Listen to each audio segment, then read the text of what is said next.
Hey guys, my name is Gabby. Welcome back to my channel, and today I'm going to be doing another round of thriller book recommendations.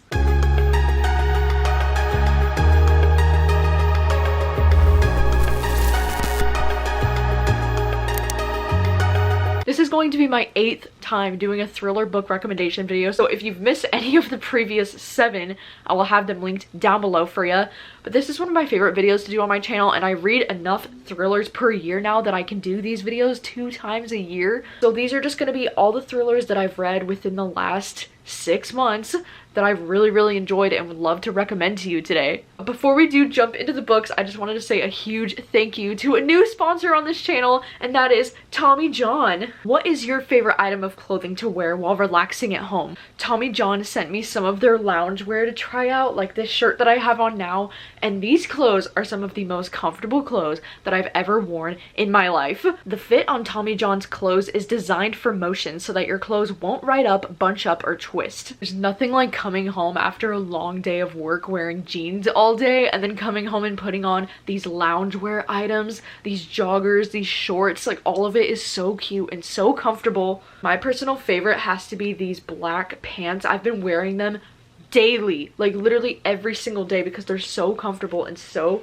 soft. I also love these joggers that they have. They're really nice for like doing yoga or doing like anything that you do in your daily routine. It's been a little bit too cold in Washington so far to wear these shorts, but I can't wait for the summer when I'm going to be able to wear these shorts more often because they are so light and airy and so comfortable. Not only do they have these comfortable long sleeve shirts that are super soft, but they also have these sleep shirts that are also very soft and very airy. All of these clothes are perfect to wear around your house while you're just doing your daily stuff, like working from home, doing some daily yoga, jamming to Taylor Swift, you know, just the usual things. I do love having the matching pajama set, but I also do just like mixing and matching. This black shirt, I could literally wear this with anything because it goes with everything and it's so cute. I just love that I can wear these clothes whether I'm lounging around the apartment or whether I'm going to bed. Like, these clothes are perfect to wear to bed, and it's really breathable when you sleep so you don't feel like you're like really hot.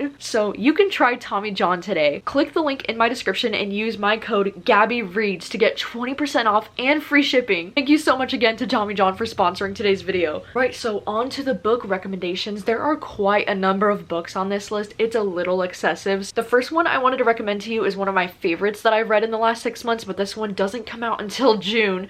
But it's The Maidens by Alex Michaelides. This is the same author as The Silent Patient, so if you're familiar with that book, you're probably going to be hyped for this one too. And this one is awesome because it's so different from The Silent Patient, but you can totally tell that it's the same author because of his writing style. This one follows this woman named Mariana, and she finds out that her niece that goes to this college campus, one of her friends, gets murdered. And so Mariana is like a group therapist, and she's going to be going to the college campus to try and figure out what's going on.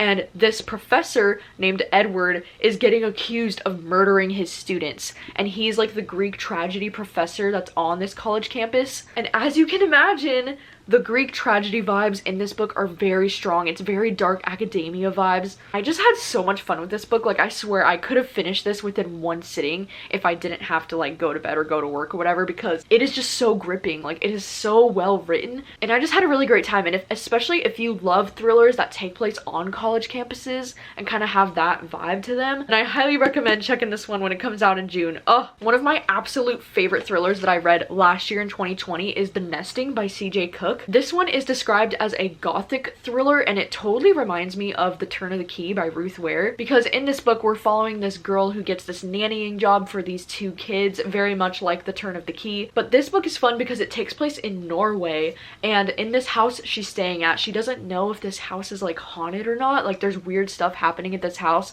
also very much like The Turn of the Key. And this one has very strong Bly Manor vibes, and at times this one does feel more horror to me than thriller, but I just feel like it's amazing combination of all of the things that I love. One of my recent new favorites is The Hunting Wives by May Cobb. I believe this one doesn't go on sale until May, but Book of the Month has it as an April selection, so if you do have Book of the Month, you can get it this month. Oh my god, this book was so great. This book is like desperate housewives, Big Little Lies, you know, suburban moms in Texas who, they have what seems to be kind of like a cult, but it's just their little like moms club called The Hunting Wives, where all of these rich women in this very small town in Texas get together to like shoot their guns together and stuff, and it's just the most entertaining shit because we're following this main character Sophie, who just moved to this small town from Chicago with her husband and her son, and she's like trying to fit in their world. It's very like Mean Girls in that sense, you know, because there's one girl in this book named Margot who is very much like the Regina George type,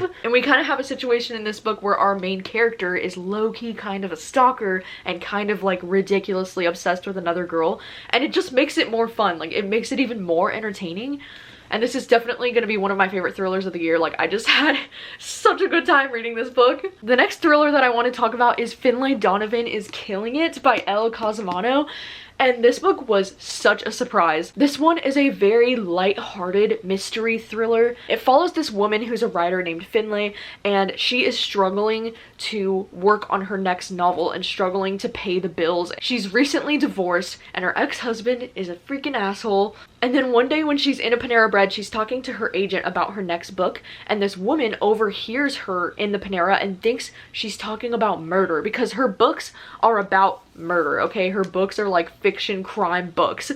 But this lady overhears and thinks she's talking about real legit murder, and so then this lady offers her $50,000 to kill her husband. Finlay doesn't know what to do because she's like, she misunderstood me, I'm not a hitman. She gets kind of involved in a situation and things happen, and this book was so much fun just because it's so like light-hearted for such a serious subject matter of like what was happening in this book. The tone of it is very light-hearted and fun. It kind of reminds me of the TV show Dead to Me, and you kind of get to follow Finlay, and then she eventually does have like a sidekick who starts to help her with these things. So the relationship between those two very much remind me of Dead to Me and the relationship that the two main actresses have. And this is the first book in a series, and so the way that this book ends, you're just gonna be like, bitch, what? Next recommendation is actually going to be from my book club, the Booktube. I know I've actually enjoyed one of the books so far that we've read together this year, and that is The Wife Upstairs by Rachel Hawkins. This is for sure my favorite of all of the Booktube club selections that we've had so far this year. This was actually the first one that we read together in January,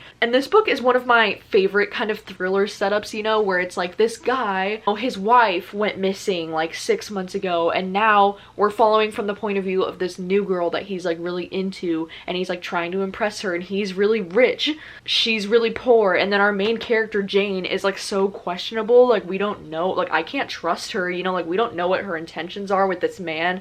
It's just rich people murder vibes, you know, that's all it is, rich people murder vibes. And I just love that. I'm here for it. And while it wasn't like the best thriller that I've ever read, like there were some twists in this book that I really enjoyed. There were some that I saw coming, but for the most part, this thriller was a really good time.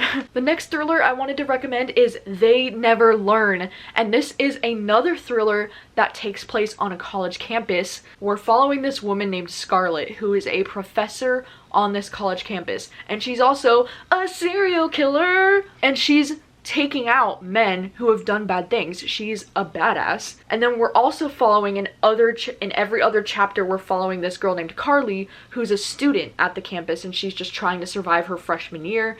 And in this book there is bisexual representation, and this book just screams I Did Something Bad by Taylor Swift. Like, it definitely has that kind of energy to it. I could not help when I was reading this book, I was picturing Theo from The Haunting of Hill House, my favorite, my queen, you know, on that show. I was picturing her as Scarlett the entire time I read this, and I feel like that really enhanced my reading experience.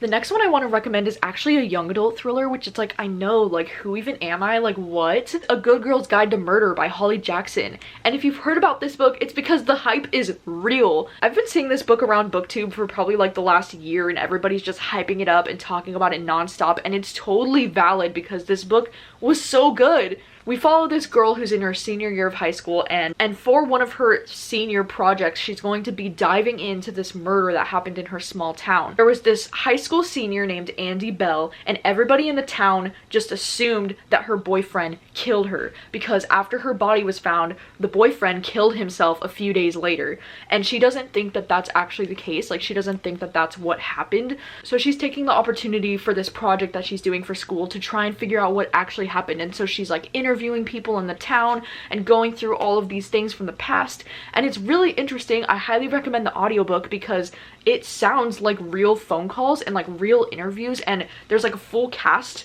of narrators in this book, which I think is really awesome. The next book I have to recommend is Layla by Colleen Hoover. Is this book a thriller? Like, I don't even know what this book is. I think I would describe this as like a paranormal mystery thriller, sometimes horror. I don't really know what to classify this book as, if I'm being honest, but I feel like thriller fans would really enjoy this book and how strange it is. So basically we're following this couple, Leeds and Layla was recently attacked and she's fighting for her life, and then after weeks in the hospital she recovers physically, but mentally and emotionally it's taking her a lot longer to recover from this experience. So he wants to take her back to the place where they first fell in love in the hopes that she will start to return to her old self again. And then crazy shit starts to happen while they're at this place.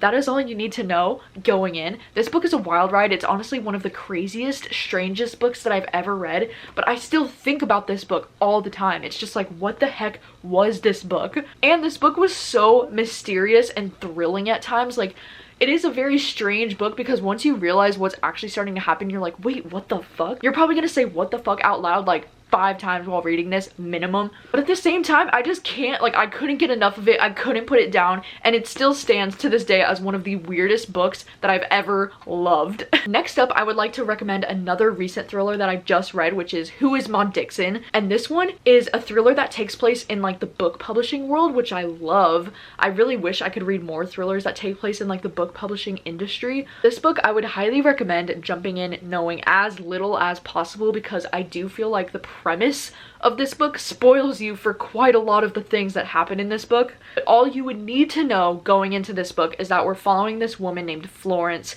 who is probably not the most trustworthy main character. She's very shady. I never knew what was going to happen with her, but she gets the opportunity to work for this author who's named Maud Dixon, and that's like their pen name. Like, nobody knows who this Maud Dixon author really is, but they've had one book come out that was like a huge bestseller, like one of the highest books ever. And so now this Maud Dixon person is working on their second book and they need an assistant. So Florence gets hired to be this assistant, and the book just kind of takes off from there because we go on this very strange journey of like what happens when she starts to work for this person. And I think this book was just so fascinating. I love that this book had a main character who was so untrustworthy, and pretty much all of the characters in this book, like, I didn't trust anybody while reading this. I read this entire book within like 24 hours because I was just so curious and really wanted to see where it was going. I do feel like the second half of the book is a lot stronger than the first half of the book. Like, there's definitely some time in the middle there where it gets kind of dull. And I do think I ended up giving this one about like a 4 stars just because I did have a few tiny little like nitpicky issues about it. But besides that, I think this was a really fun, interesting mystery thriller book. Next one I wanted to recommend, I don't know if this would 100% be called a thriller, but it's The Push. In the premise of this book, it describes it as a page-turning psychological drama. And I think I would agree with that more than just calling this a thriller, because this book, I think, is being marketed as a thriller right now, but I feel like if you go into this expecting it to be a thriller, you might be disappointed. But I would still recommend this to people that enjoy thrillers, but thrillers that are more character driven and more of like the making and breaking of a family and a character study type of way. This is one of the best books that I've ever read. I will say there is trigger warnings in this book for so many different things, and it is a very dark story overall, so just know that before reading this book. But my god, this book was amazing, and it's following this mother. She just feels like she's not really connecting with her daughter. Her daughter is like literally like the spawn of Satan, like just like the worst, and she's just having a really hard time dealing with this newfound motherhood. I would not recommend this book probably to new mothers because I feel like some of this might just hit too close to home for you. God, this book really touches on every single fear that I have about parenthood, and I just think this is one of the best like character study books that I've ever read because I just felt so much for these characters and what was happening in this story. And I feel like it definitely starts to feel more like a thriller towards the end of this book because of some things that are happening in her life. And God, this book is just stunning. It's so fucking good. The next book that I have to recommend to you is Winter Counts, and this one is about this man who is living on this reservation, and he's kind of the one that like protects the people there. Like he's the one that you will send to go and like beat up people if they're being like wrong, you know, or if they're like fucking up. And this book kind of deals with the drug scene because what ends up happening is they find like drugs on the reservation and his nephew gets involved with it, and it kind of like leads them onto this crazy wild chase. And this book is definitely more of like a crime thriller because of like the involvement of drugs in this book. Like that's like the main focus of like where the mystery and thrilling part of this book is happening. But I thought this book was really good. It wasn't as fast paced as I was hoping it would be, but it's also like a really good character study kind of thriller because I really did care for this main character and his nephew, and I wanted to know what was going to happen to them. And I feel like some parts of this book kind of reminded me of Breaking Bad, or just had similar vibes because most of the location where this book was taking place would be like in a desert type area, and just like the talk of drugs and like the whole drug empire in this book, it just reminded me of Breaking Bad in some ways. Another thriller that kind of also reminded me of Breaking Bad is Do No Harm by Christina McDonald, but this one is about this woman who's a doctor, and she finds out that her young child has cancer and that the surgery to save his life is gonna like completely bankrupt them. Her and her husband start to get into the business of like selling drugs to try and save their child because they cannot afford this surgery and he's going to die without it. And so it very much reminds me of Breaking Bad in the sense that we're following someone who's a good person who's forced to start doing things like selling drugs because of cancer, because they can't afford to provide for their family in the way that they should be able to. And so this is like a really intense thriller of this mom, you know, trying her best to save her son. I just thought this book was written so well. It was so fast paced, and I got through this whole book within like a day or two. And I just really love following thrillers where it's like, how far will you go to protect ones that you love? I just find that to be a really interesting thriller motivator. And then the last thriller that I wanted to talk about today is Too Good to Be True by Carola Lovering. This is one that did surprise me too because I really disliked the first book from this author, but this book was actually really interesting. It wasn't like one of my favorite things ever. Like I think I still gave this like a 3 or a 3.5, but it was still a pretty decent thriller. I've seen a lot of people compare this book to The Wife Between Us, and I do think that that's like a valid comparison. It kind of has like a similar vibe and feel to that book. But this book, all you know about it is that it says 1 love story, 2 marriages, and 3 versions of the truth. And we're following from the point of view of this woman named Sky, who her boyfriend Burke has recently just proposed to her.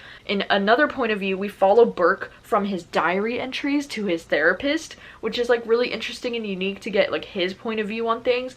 And then also in another perspective, we're following this woman named Heather from the past. Like her point of view is like in the 1980s. There's quite a number of different point of views happening in this book, which is really nice because it definitely kept the story moving and things were flowing. And I always find books easier and quicker to read when there's like different points of views and things happening in the story. Actually pretty surprised by this book. Like there were a few different twists and things that happened that I was just not expecting at all.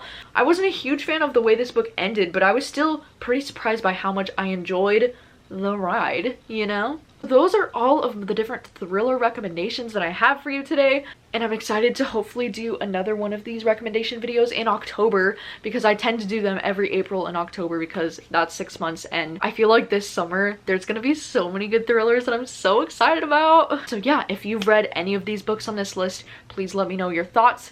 If you've read any really good thrillers recently that you think I should know about, also please let me know that. And let me know like what is the #1 thing that you love to look for in thrillers, because I think I might try to do some kind of like video in the future about like my favorite thriller tropes, or like tropes that I really enjoy in thrillers. And so I'd love to get some ideas from you on like what are some of your favorite things in thrillers. Like for me, I love like the spooky vibes in thrillers. I love the like dark academia vibes. I love the rich people murder vibes, like different things like that. Like what are some things that you really enjoy and look for in thrillers? And thank you so much for watching as always, and I will see you very soon with a new video. Bye.